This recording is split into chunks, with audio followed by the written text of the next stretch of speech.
یہ ویڈیو عراقی پرفیوم ابو الفضل کے تعاون سے پیش کی جا رہی ہے، جو کہ پاکستان میں لانچ ہو چکا ہے۔ بہترین خوشبو ہے اور اسے ابو الفضل اس لیے کہا جاتا ہے کیونکہ حرم حضرت عباس میں یہی خوشبو استعمال کی جاتی ہے۔ آرڈر کرنے کے لیے واٹس ایپ نمبر پر رابطہ کریں۔ بسم اللہ الرحمن الرحیم، السلام علیکم مومنین اکرام، امید ہے آپ سب خیر و عافیت سے ہوں گے۔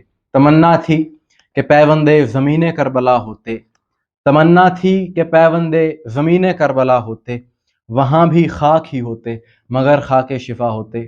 مومنین اکرام، شیعان حیدر کرار پر، محبان اہل بیت پر، مولا علی کے چاہنے والوں پر ظلم کا یہ سلسلہ آج سے نہیں ہے بلکہ 14 صدیوں سے یہ جاری ہے، اور یزیدی طاقتوں نے ہمیشہ ان کی یہ کوشش رہی کہ کسی نہ کسی طریقے سے ظلم کے ذریعے، ستم کے ذریعے، طاقت کے ذریعے علی والوں کو ختم کر دیا جائے، دبا دیا جائے۔ تکلیف انہیں ذکر حسین سے، ذکر علی سے رہی، اور ان کی ہمیشہ کوشش رہی کہ نظریے کو دبایا جائے ان کے۔ لیکن میں یہ بات ہمیشہ کہا کرتا ہوں کہ ظلم کے ذریعے سے، طاقت کے ذریعے سے کبھی بھی حق کو دبایا نہیں جا سکتا۔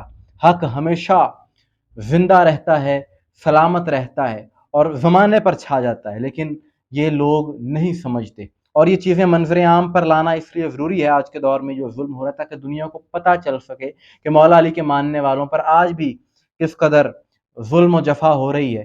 کہ آج انتہائی افسوسناک ایک سانحہ، ایک خبر دیکھنے کو ملی کہ آج 10 اپریل 2026 جمعہ کے روز افغانستان کا صوبہ ہراک، اور وہاں پر ایک چھوٹا سا گاؤں ہے داہ میری، وہاں پر ایک سید کا، ایک بزرگ کا مزار ہے جن کا نام ہے سید آغا محمد رحمۃ اللہ علیہ۔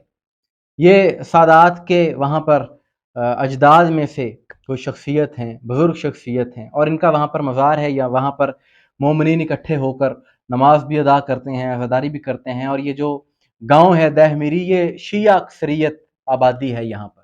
تو آج افسوسناک سانحہ یہ ہوا، ظلم کی انتہا ہوئی کہ یہاں پر مومنین نماز کے لیے اکٹھا تھے، اور بتایا جا رہا ہے کہ یزیدی تکفیری سوچ رکھنے والے عناصر یہاں پر آئے، جن کی تعداد 2 سے 3 بتائی جاتی ہے، جن کے ہاتھوں میں بندوقیں تھیں۔ انہوں نے وہاں پر حملہ کیا، فائر کھولا، جس کے نتیجے میں بتایا جا رہا ہے کم سے کم 20 اور زیادہ سے زیادہ 35 مومنین شہید ہو گئے۔ انا للہ و انا الیہ راجعون۔ یہ ظلم کی انتہا ہے، یہ انسانیت سوز رویہ ہے، انسانیت کی یہ لوگ نفی کرنے والے ہیں جو اس طرح کے ظلم کرنے والے ہیں۔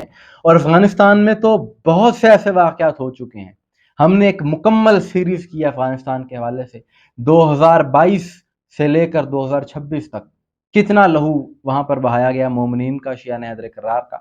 اس شوال کے مہینے میں ہی یہ جو سانحہ بھی ہوا ہے آج جمعہ کے دن، اس کی تو ابھی رسپانسبلٹی کسی نے کلیم نہیں کی، وہاں کی حکومت نے مذمت کر دی ہے وقتی طور پہ، کوئی ان کی طرف سے آفیشیل سٹیٹمنٹ نہیں آئی، لیکن حکومت نے شوال کے چاند دیکھنے کے موقع پر 3 شیعہ علماء کو گرفتار کر لیا تھا، کیونکہ ان کی سوچ حکومت کے ساتھ نہیں ملتی تھی۔ اس پر ہم نے پروگرام کیا تھا۔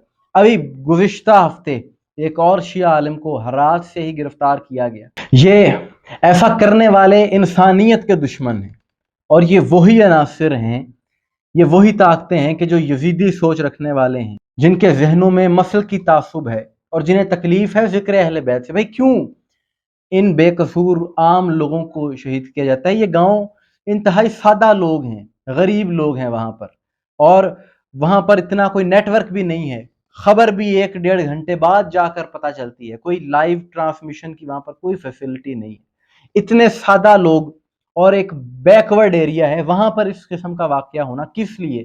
صرف اس لیے کہ تکلیف ذکر اہل بیت سے، کیونکہ یہ ذکر علی، ذکر اہل بیت حق کی ترجمانی، حق کی طرفداری سکھاتا ہے، اسی لیے یہ باطل کے پیروکار اس طرح کا ظلم کرتے ہیں حسینیوں پر۔ ان چیزوں کے بارے میں آواز اٹھانا اس لیے بے حد ضروری ہے تاکہ دنیا کو پتہ چل سکے کہ یہ ذکر علی آج بھی دنیا میں وہ کیسے کیسے علاقے ہیں کہ جہاں پر یہ ذکر علی کرنا کس قدر مشکل کام۔ علی کا ذکر کسی دور میں بھی آسان نہیں رہا کرنا، یہ علی کا ذکر کرنے والوں کو مشکلات کا سامنا کرنا پڑتا ہے، اور اس کی یہ عملی مثالیں آپ دیکھ رہے ہیں کہ آج کے اس جدید دور میں بھی کس کس طرح کے واقعات ہو رہے ہیں، اور کس طرح سے مومنین کو مشکلات کا سامنا کرنا پڑ رہا ہے۔ تاریخ میں تو ہم نے پڑھا کہ آج سے 1400 سال پہلے اور اس کے بعد ظالم اور جابر حکومتیں کس طرح سے ظلم ڈھاتی تھیں حسینیوں پر، لیکن آج کے اس موجودہ دور میں آپ دیکھ لیں، اور سب سے بڑا ظلم یہ کہ اس چیز کی آواز اٹھانے والے کتنے کم لوگ ہیں۔ اس بات پر کبھی آپ غور کریں. بہرحال باطل چاہے جتنی مرضی کوششیں کر لے، جتنی مرضی کاوشیں کر لے، حق کبھی دب نہیں سکتا، مٹ نہیں سکتا، چھپ نہیں سکتا. ذکر حسین، ذکر علی حق ہے، اور یہ حق جاری و ساری رہے گا انشاءاللہ، ساری دنیا میں پھیلتا رہے گا، چاہے یہ لوگ جتنا مرضی ظلم کر لیں، ظلم کی اتنی مرضی انتہا. مومنین اکرام، آپ کی سوال سے کیا رہے کمنٹس میں ضرور بتائیے گا، مجھے دعا میں یاد رکھیے گا. السلام علیکم ورحمۃ اللہ.